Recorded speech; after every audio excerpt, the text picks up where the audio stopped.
the Extreme Festival at Zwartkops is proudly brought to you by GNH Transport, Engine, Climax Unleaded, and Bridgestone Tires. The arena of motorsport, Zwartkops Raceway, and we're back for Extreme Festival action. A double-header on Friday and Saturday. Youth Day brought out a big crowd, and they're looking forward to all the action that's going to happen out there on the black stuff. Great to see the youth coming out and being involved as well. A couple of other youngsters in there as well, but more importantly, we're going to kick things off now with GNH Transport's Extreme Supercars. Nice to see another big field of cars coming to play in the Extreme Supercars, and brand new machinery being unveiled here this weekend, including that magnificent Porsche from SCRIBANTE, two brand new 458 GT3 Ferraris out of the Stradale Motorsport team, and look out for the usual contenders to be in the mix as well. And the Ferraris, BMWs, KTMs, Lamborghinis, they're all in there and looking forward to a big battle. At the front end though, it was all about Cape Town. And yes, Davie JOUBERT went and did the unthinkable and put it on pole position to allow everybody to come and have a look at him on the grid walk. Lights out and we go racing. It's a rolling start. The Lotus Exige looking to get away from the two Ferraris, the Lamborghini, and that very strong Porsche. Keep an eye as they head down into turn number 2. It is all about JOUBERT at the moment. Then you've got a hard charge coming from the back end, and Charles Arangis leads them out in second place in first of the Stradale Motorsport Ferraris. As we go on board here with Paul Hill and the Calex BMW trying to close down on the Baby Beamer, first of the GNH Transport cars. That is Davie Olivier. Davie JOUBERT leads out. Olivier at the moment sitting in about 5th or 6th place as they head through turn 4. Not a good start coming out of Jonathan du Toit. He's got some work to do as he slots up in between Paul Hill and Campos. Campos being closed down by the extra shoes car of Adrian Dalton. And now on the breakers into turn 5, Sassel Corner.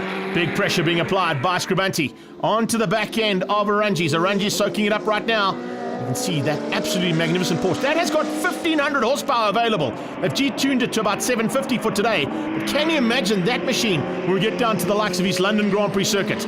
Just behind him, it's Simon Murray doing a great job there in the Lamborghini Gallardo. And he is slowly but surely bringing Craig Jarvis along for the ride and closing in on the back end of SCRIBANTE. If they keep an eye on their rearview mirrors, the Baby Beamer of Olivier will be right there with them. And in fact, the front end is all about the A+ GT3 category. Class A at this stage, led out by Paul Hill. DEON du Plessis starting to close in the KTM Crossbow. Just behind them, as we go further back there, Shane Page fighting hard. Then it's the Z4 of Marius Waite. He is in a battle of note there with Hutting. Hutting with a little bit of smoke coming out. Oh no! The leader's gone off. That is JOUBERT pulling to the sideline. Not what Davie JOUBERT wanted in the Lotus Exige. The JOUBERT Lotus Exige pulling to the sideline, and that is him out of it. And now Simon Murray thinks, hang on a second, let's have a go here. Maybe I can find a way through on the Porsche of SCRIBANTE. Looking back from the tailpiece here, literally right alongside that exhaust pipe as they come out. This is an amazing shot as they head into Sassel Corner. The Aeronautica Militare Lamborghini slowly but surely closing in on that Scuderia SCRIBANTE Porsche 997 Turbo. That's a big battle. Remember, this is a car that only rolled wheels in anger yesterday and at Kyle Olney about 2 days ago. So SCRIBANTE have got a little bit of work to do to get that car all finalized and sorted. But let me tell you something, for his first outing, that's not a bad run. Kish Patamba fighting with du Plessis. Ricky Giannoccaro at the moment leads out Class B in the GNH Transport BM M3. He is just ahead and looking for a way to keep them out. There you can see the stranded Lotus. And JOUBERT will be unhappy about that, but I'm sure they'll be able to get that car sorted out, maybe for race 2. Adrian Dalton now closing in on Giannoccaro. Jimbo Giannoccaro in a battle royal with the other Ferraris there of Marc du Toit and Van der Merwe. Andre Van der Merwe not too far off the front end of Class C. 1 lap to go now, and it looks like Arangis has got this one in the bag. He's got through on the slowing Marius Waite there in the Trans-Africa Racing Z4. He's not quite as quick as what we saw him earlier on, but definitely still in with a shot of winning out his class in Class E. Hard on the brakes and further down the field, you can see Marc du Toit. That is second place battle starting to come into the mix. And it's now Simon Murray in between the Porsche and the Ferrari of Craig Jarvis. Jarvis looking for a way through. And as they come out of turn 3, this is Jimmy Giannoccaro's point of view. There goes SCRIBANTE. Expect the Lambo any second. There it comes. And right on his tail is Jarvis. Jarvis on the inside of turn 4. Can he make it sick? It looks like he might just be able to get through there. Craig Jarvis and Simon Murray now neck and neck. He just squeezes the Lambo out. Heading to the top of the hill. There's lots of traffic. Here they come onto the breakers into Sassel Corner. Simon Murray looks like he's locked up. Simon Murray goes into the side of Jarvis. Oh, that is an expensive outing for those two. They've ended up in the kitty litter. Craig Jarvis with a brand new Ferrari in the kitty litter. His teammate is going to take the checkered flag. He ends up on the sideline, thanks to a little bit of a shunt there from Simon Murray. Confirmation of the top three in GT3 A+. It's Arungi, Scribante and DeToy. Class A went to Paul Hill, and Ricky Giannoccaro hung on for Class B. Let's catch up with Jarvis. Been chasing Simon for most of the race, and got my opportunity at turn 4.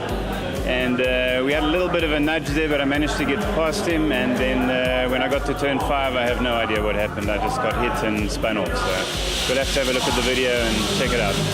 Let's have a quick chat to Simon Murray and get his point of view. Happening in racing like this, especially with cars that cost as much money as these do. I came up the inside under brakes. I thought that the Craig had seen me, obviously hadn't. Turned in, we touched, and unfortunately most of the damage on mine was going into the tyres at the top. It's unfortunate, but we were doing some hard racing and everyone getting stuck in.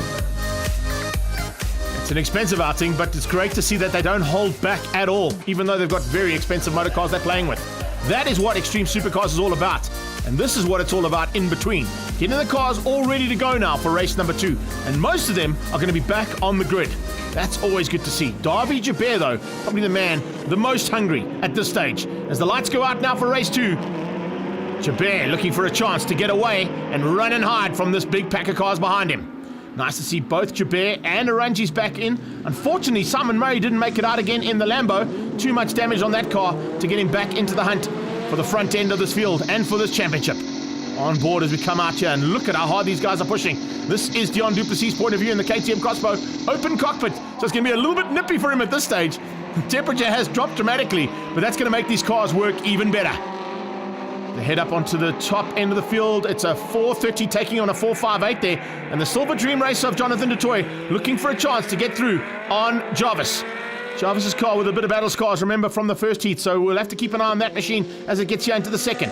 JOUBERT getting away. Those battle scars, or whatever the problem on his car was, is definitely sorted out, and he's pulling away from Arungi's. Easy to pick up Arungi's. He's one with the lights on. Lights off is Jarvis. Then you've got DeToy. And Jonathan DeToy is looking left, right, and trying to find a way past that 458. The baby beamer of OLIVIER behind them. Nice aerial material into the sunset, into turn 1. And it becomes almost like sunset corner at Kyalami. Both turn 1 and turn 2 is directly into that setting sun.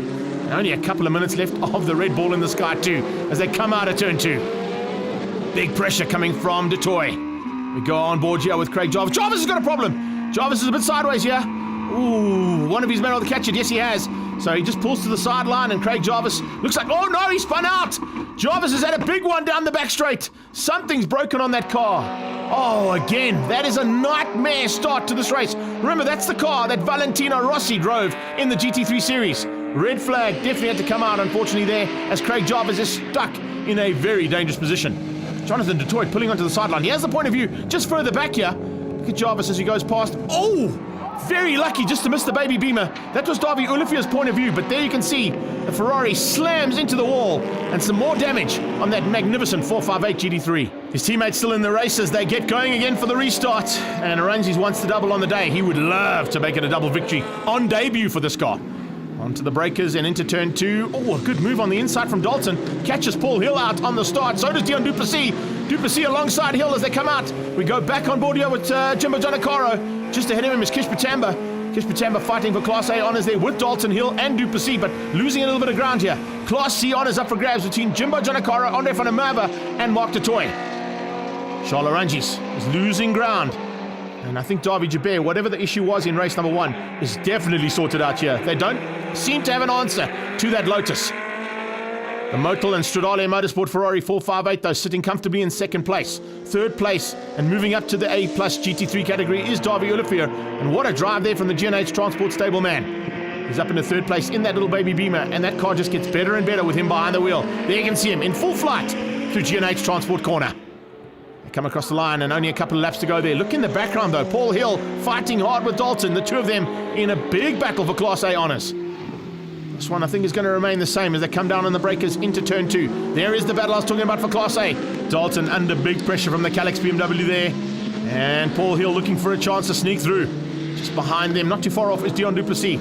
Mark DeToy has just got ahead. So is Van der Merwe Andre van der Merwe's got through on Jimbo Giannoccaro, so it looks like Andre van der Merwe and DAWIE in the 360s getting through on that 430 challenge car. So, little Ferrari battle at the back. Speaking of Ferrari battles, the Ferrari is coming. I think Davide Joubert's days are numbered here. Hopefully the checkered flag is going to be out soon. It is. The flag comes out just in time. Arangis crosses the line just behind him.